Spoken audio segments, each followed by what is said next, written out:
Vamos dar continuidade, irmãos, às nossas exposições nessa carta que foi escrita aos Hebreus.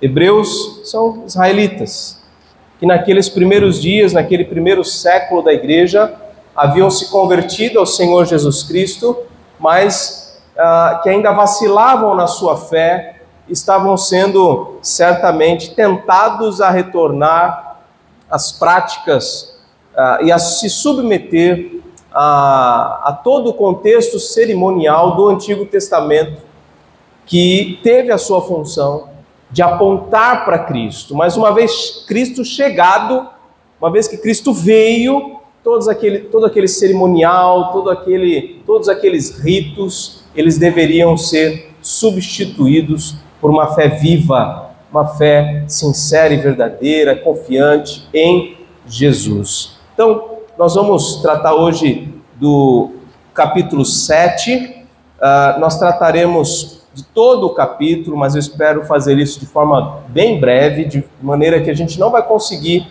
dar tanta atenção a detalhes, a gente vai ver de forma panorâmica todo esse capítulo. Deixe-me começar dessa forma a nossa reflexão. É fácil a gente perceber que a figura de um intermediário é bastante necessária e desejável em muitos contextos. A figura de um intermediário. Lembre, por exemplo, a figura de um corretor. Vocês temos algum corretor de imóveis, corretor de seguros, né? Corretor. Esse profissional, o que ele faz? Ele conecta pessoas. Ele facilita as negociações entre vendedor e comprador. Pense ainda por um instante na figura de um advogado. Esse profissional, o que ele faz? Ele representa alguém. Ele intercede e defende interesses de pessoas ou instituições perante autoridades legais. É isso que faz um advogado. Por que a figura do corretor e do advogado são necessárias e desejáveis para que nós tenhamos mais tranquilidade na hora de resolver certas questões? Porque nos falta o conhecimento, nos falta a qualificação necessária para a gente poder fazer essas coisas. Existem barreiras que nós não sabemos transpor e por isso a gente precisa de intermediários, né? Você pode lembrar de vários outros contextos. Estou pensando aqui agora, nem tinha pensado, está me vindo à mente a figura do coiote, sabe? Pessoas que querem entrar dentro de um país de uma maneira ilegal, eles pagam para alguém que já conhece o caminho, já conhece os problemas ali daquela situação para levá-los até lá. A figura de um intermediário é muito comum na nossa vida. No âmbito jurídico ainda existe a figura do conciliador. Em alguns casos esse profissional ele auxilia as partes envolvidas a chegarem num acordo de forma rápida, de forma amigável, evitando um longo processo judicial. Na família isso é percebido também, né? Quando tem, por exemplo, 2 irmãos ou tem vários irmãos e alguém fala um para o outro ali, olha, pede para o papai tal coisa, pede para a mamãe tal coisa. O que essa pessoa, esse filho está fazendo? Ele está buscando intermediário, né? Para evitar ouvir uma bronca, para evitar alguma circunstância. Ele tem receio de ir por si mesmo, falar com seu pai ou com a sua mãe.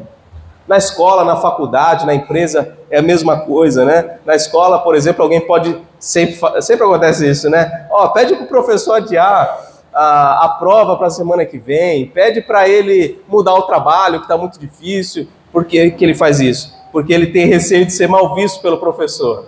Ele pede que alguém faça o que ele quer no lugar dele.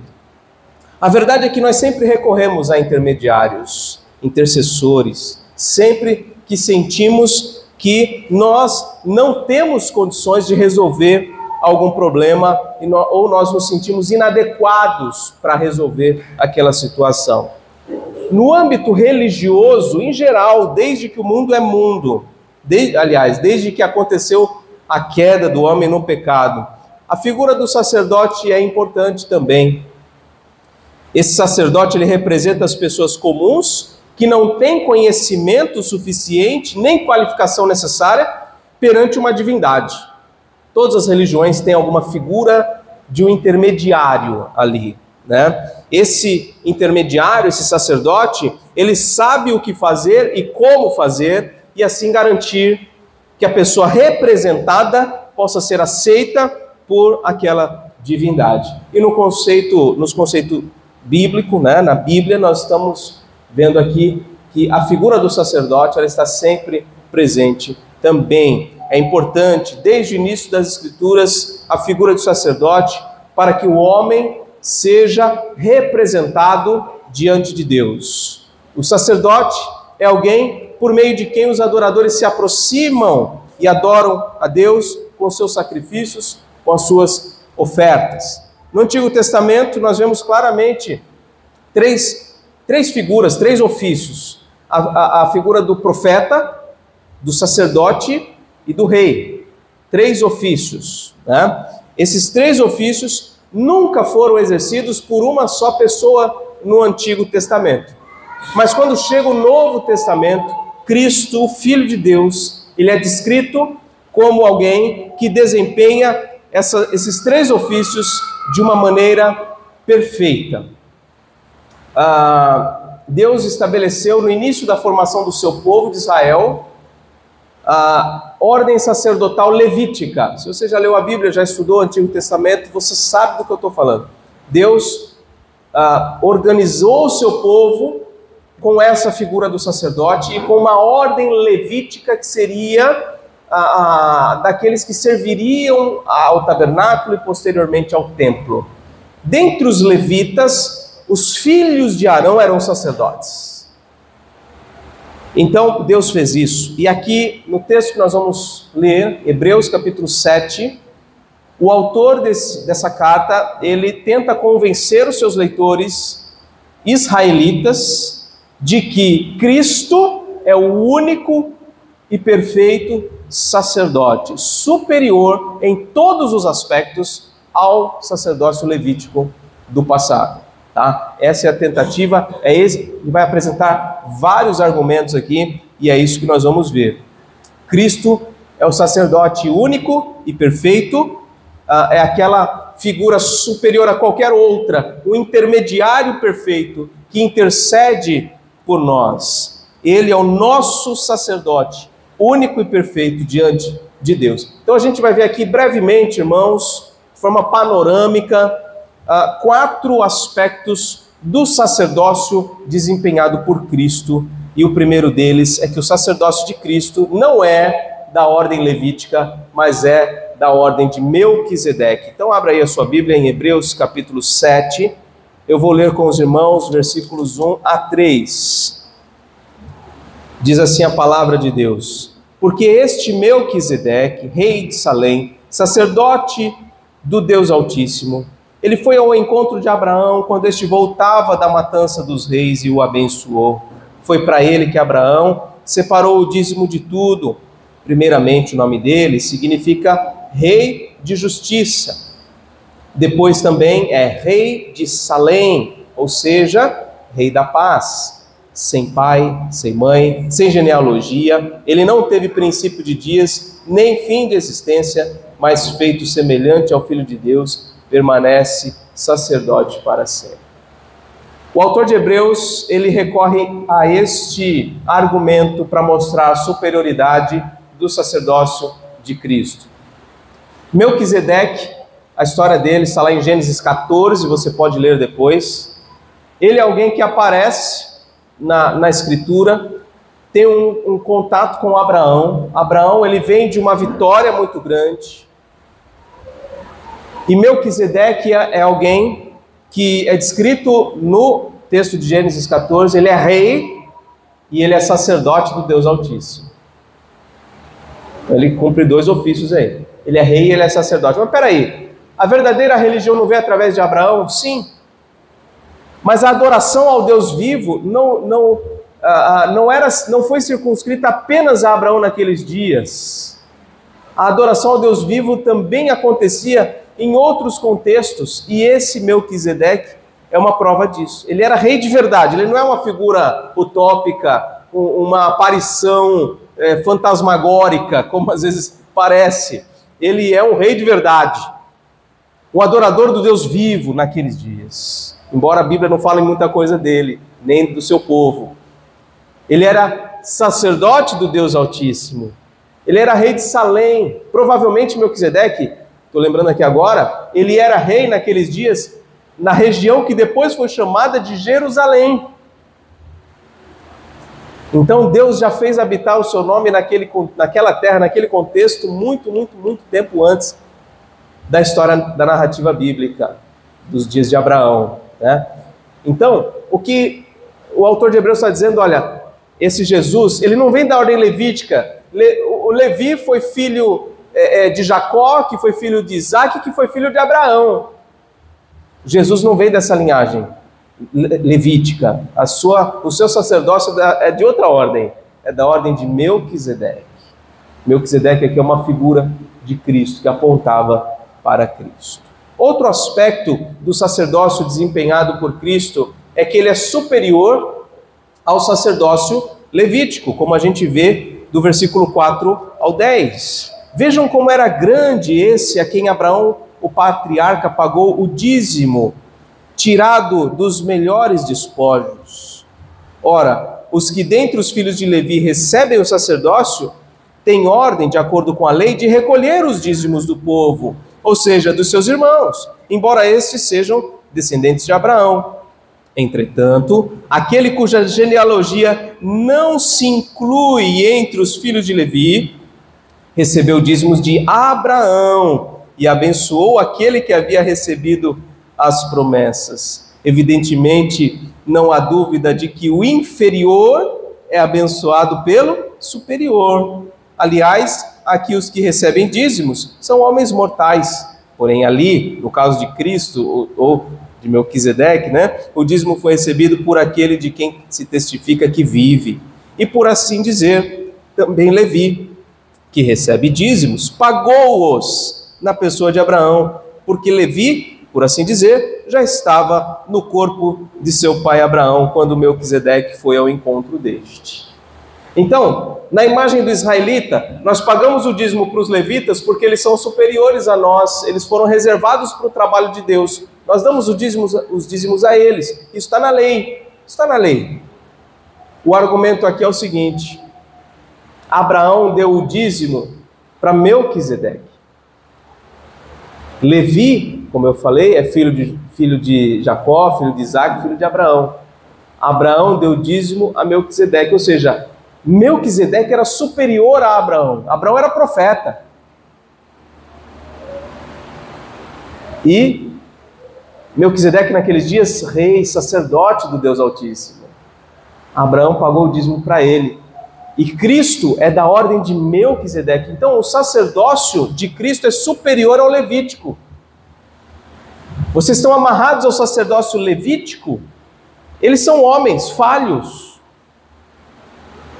Nós estamos diante de alguém que é superior a eles, a quem o próprio Levi pagou o dízimo.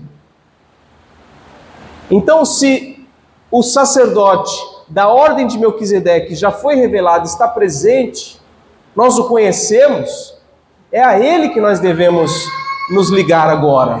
O sacerdócio levítico já não mais é necessário, não está mais em vigor o seu sacerdócio, porque agora chegou o sacerdote perfeito da ordem de Melquisedeque, superior ao sacerdócio levítico. Terceiro aspecto: o sacerdócio de Cristo, ele é perfeito, eterno e imutável. Acompanhe aí comigo a leitura do versículo 11 em diante. Portanto, se a perfeição fosse possível por meio do sacerdócio levítico, pois foi com base nele que o povo recebeu a lei, que necessidade haveria ainda de que se levantasse outro sacerdote, segundo a ordem de Melquisedeque, e não segundo a ordem de Arão? Pois quando se muda o sacerdócio, necessariamente muda também a lei, porque aquele de quem são ditas estas coisas pertence a outra tribo, da qual ninguém prestou serviço diante do altar. Ele está falando aqui de Jesus, que era da linhagem da tribo de Judá, e não da tribo de Levi. uma tribo que nunca teve uma função sacerdotal, nunca teve essa função diretamente do templo. Pois, versículo 14, é evidente que o nosso Senhor procedeu de Judá, tribo a qual Moisés nunca falou nada a respeito de sacerdócio. E isto é ainda muito mais evidente quanto à semelhança de Melquisedeque. Quando a semelhança de Melquisedeque surge outro sacerdote constituído não conforme a lei de mandamento carnal, mas segundo o poder de vida que não tem fim.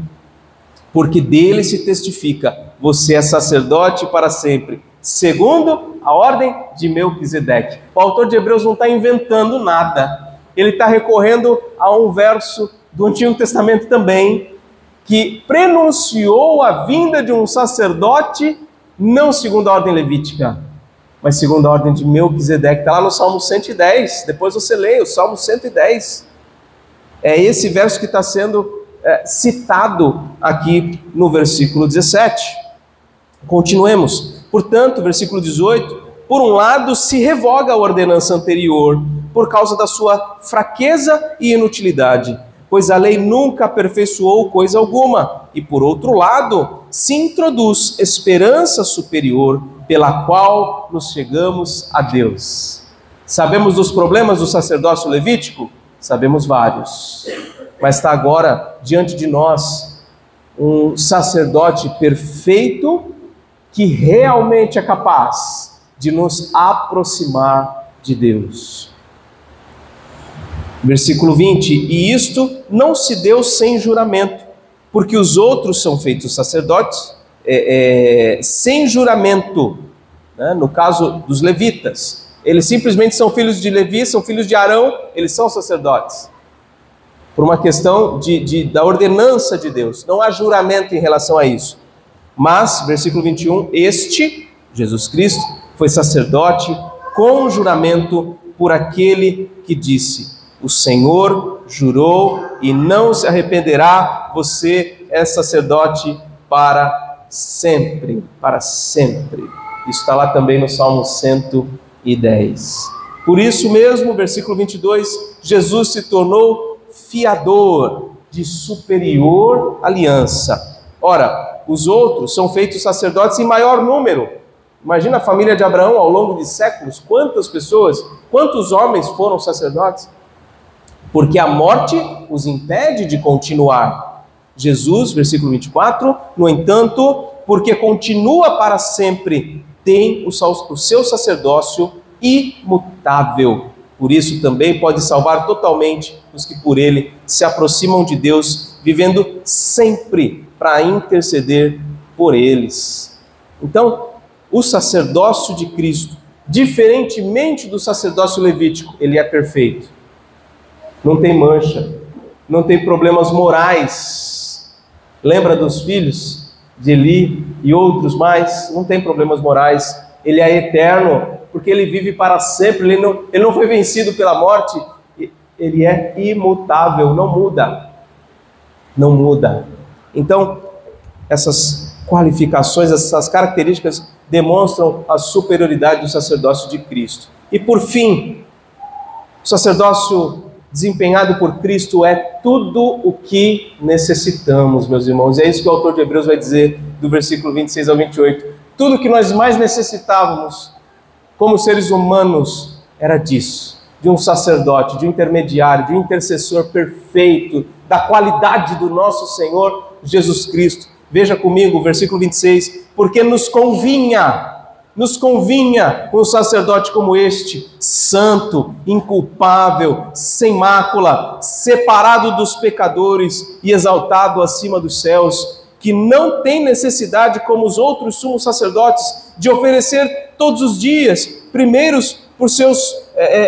oferecer sacrifícios todos os dias, primeiro por seus próprios pecados, depois pelos do povo, porque fez isto uma vez por todas, quando a si mesmo se ofereceu. Quando? Na cruz. Versículo 28. Porque a lei constitui homens sujeitos à fraqueza, como somos sacerdotes, mas a palavra do juramento, que foi posterior à lei, constituiu o Filho perfeito para sempre.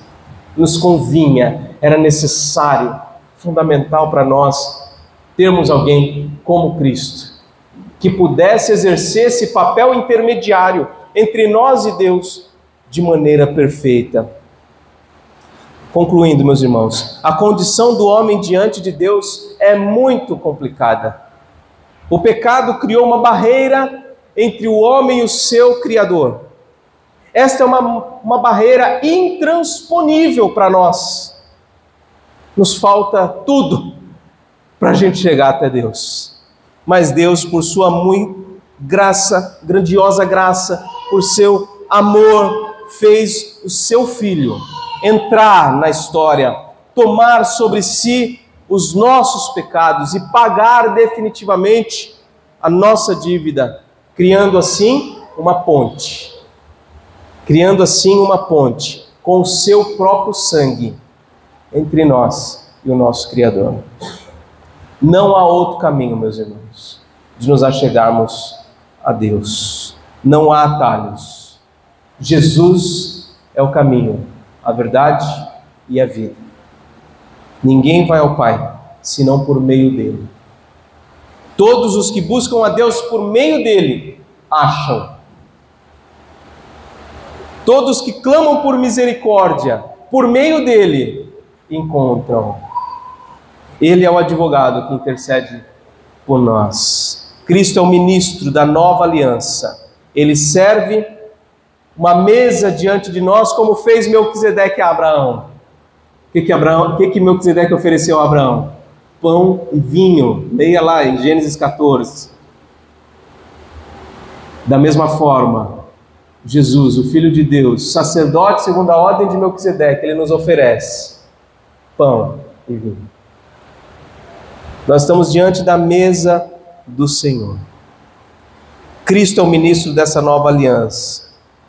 Os elementos que ele nos oferece são a sua carne e o seu sangue, para que tenhamos vida em seu nome. A ceia que agora vamos receber é em memória dele e do seu sacrifício por nós. Como sacerdote, Cristo ofereceu a oferta perfeita que nos dá vida, aqui representados pelo pão e pelo suco da uva. São chamados a participar desta mesa aqueles que realmente abandonaram a sua vida de pecado e se lançaram a Ele com compromisso de fé e obediência. Estes certamente são membros de uma igreja genuinamente bíblica e estão em plena comunhão com a sua igreja.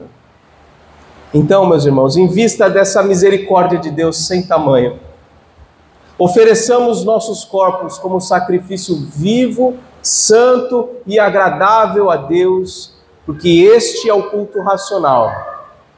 E não vivamos conforme os padrões deste mundo, mas deixemos que Deus nos transforme segundo a renovação da nossa mente, para que possamos experimentar qual é a boa, agradável e perfeita vontade de Deus. Vamos participar disso com alegria.